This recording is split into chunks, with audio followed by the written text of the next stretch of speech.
Here we go, dude. This is actually a hilarious flippin'. I'm not even. I mean, I love to see this. Actually, I think this is great. Again, we talked about this a little bit before when we found this article. And as somebody who is a huge advocate for getting rid of toxicity in gaming, look, there's a difference I think between competitive banter and just toxicity. People who, and I would consider toxicity to be more like people who overstep the boundaries of unacceptable behavior, whether it be, promoting things like trying to get people to engage in self harm, um, discriminating against people for whether it be some kind of gender bias, um, sexual, any kind of sexual preference or orientation or racial, discrimination. I mean, you name it, dude. None of it's acceptable. It has no place in our world. It has no place in the world that we love, which is video games. And there's a big difference between a little bit of like competitive banter and, trolling people a little bit in an acceptable way through communication, and then stepping over that line of unacceptable behavior. And we know that, there have been a lot of studies that have been done about the way women are treated in gaming, to the point of one of the more recent articles we read of a study where a group of men were actually thrown into a multiplayer scenario where you would be grouped up with other people against another team, and the differences in the ways in which they were treated up front, and then they were given voice changers to make them sound like women, and then the ways they were treated afterwards by the group when they sounded like women. And it was terrible to see, gross to see, you know? And I mean, we've known this has been an issue in the world of gaming for a long time. Women just not even given a chance because of their gender, which is disgusting. It doesn't make any sense at all. I grew, you know what I mean? I'm I've got sisters. We grew up gaming together. I would never ever. I have a daughter who loves to game. You know what I mean?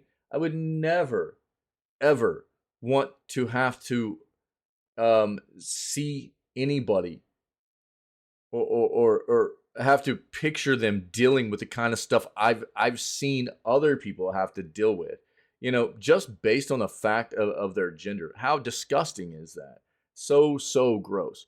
And I think that this is actually hilarious. That the title of this is "Men Who Suck at Games Are More Likely to Harass Women," the study finds. And I'll just state what I said before when we found this article too.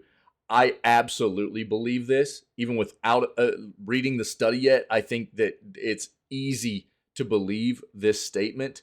As and a large part of that is because I have played so many multiplayer competitive games where the weak link on your team will be the one that tries to call out other people for sucking. You know, there's always somebody that is just not pulling their weight, and then they try to project the issues onto other people. And it's like, bro, you suck.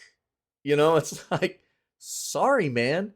But like, you're not going to be able to push this issue onto other people whenever you're the one that's total balls. So I can see that this totally being a thing without even having to read this, but we will. So let's dive in here.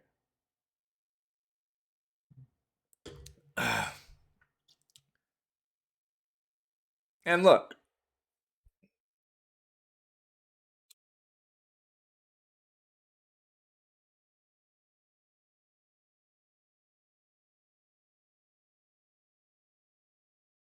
all I'm saying is everybody needs to be treated equally, right?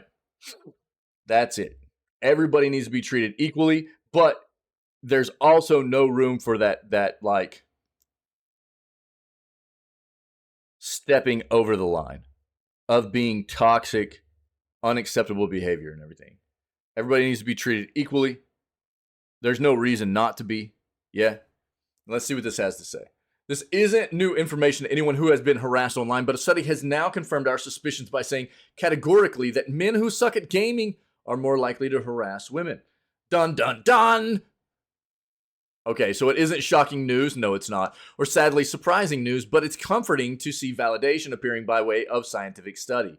Yeah, that's always nice. 2 researchers took it upon themselves to study how men behave towards women in over 163 playthroughs of Halo 3. Now, let me say this. This is a small data size. You would want to see different games. You would want to see more matches, different genres of competitive type games, to get a better overall view. I don't think that it's going to change much, but when you're talking about scientific research, the more data sets and variables that you can include to get a real good understanding of what's happening across the board, the better, right? What they discovered was that men who keep losing, aka dying a lot, were more likely to be rude and abusive to female players. On the flip side, the men who did well were generally friendly, both to male and female players. Men who did well were generally friendly to both male and female players.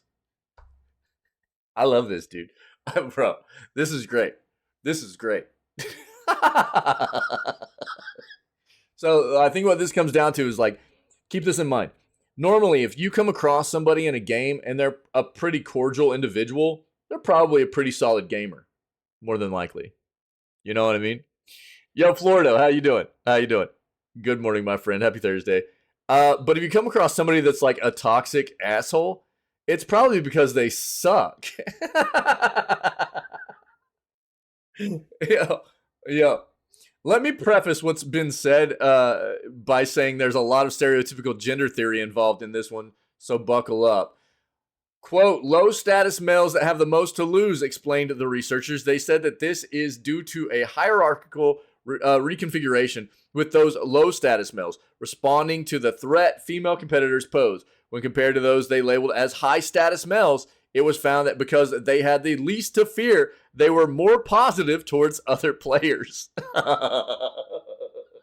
actually hilarious, dude. That's so funny. That's so funny, dude. Oh my God, I love this.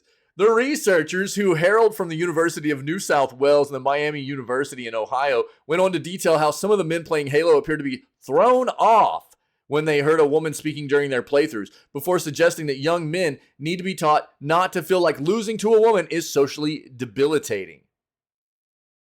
Yeah.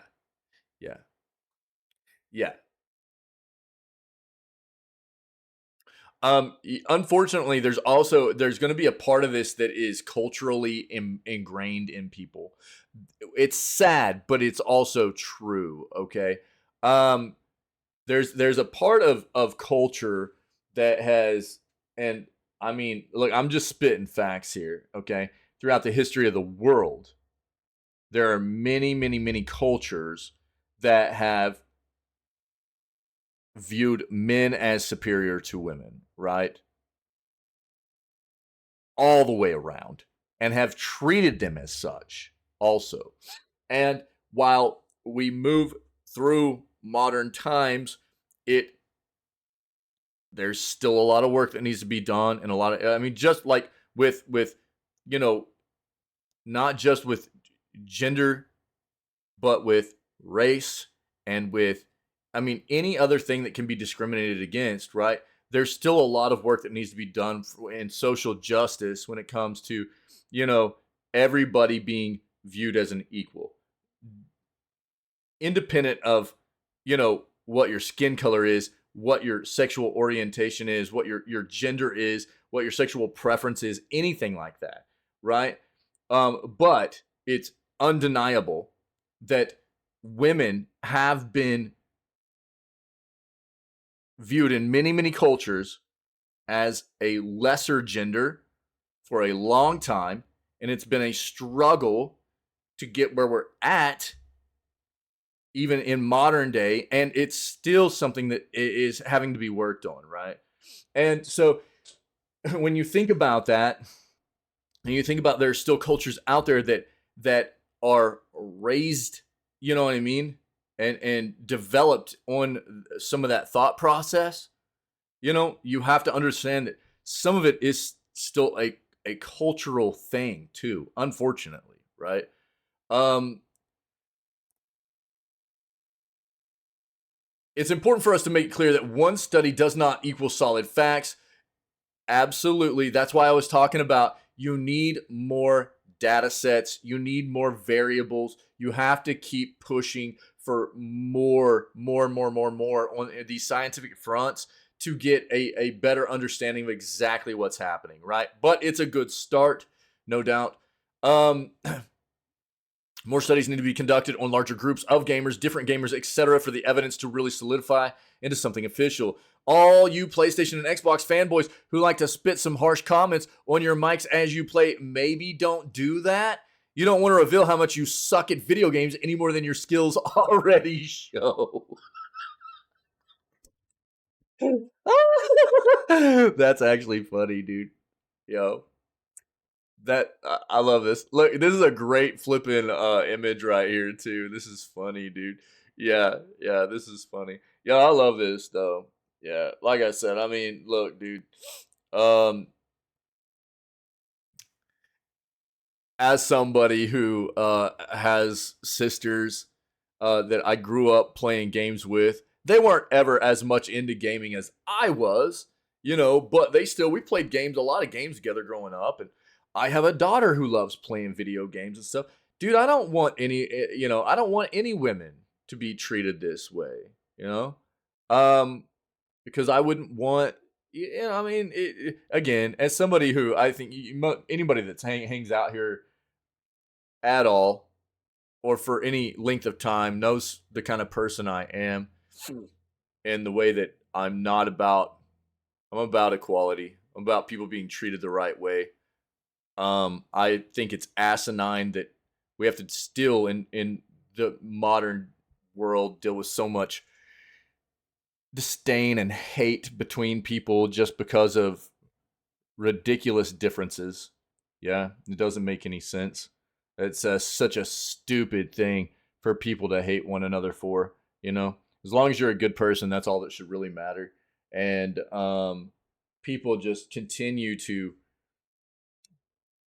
be toxic and nasty to one another just because there's something different about somebody else. You know, it doesn't make any sense. So I'm not surprised. It's a great article, though. I think this is good to read. It's funny, but not surprising.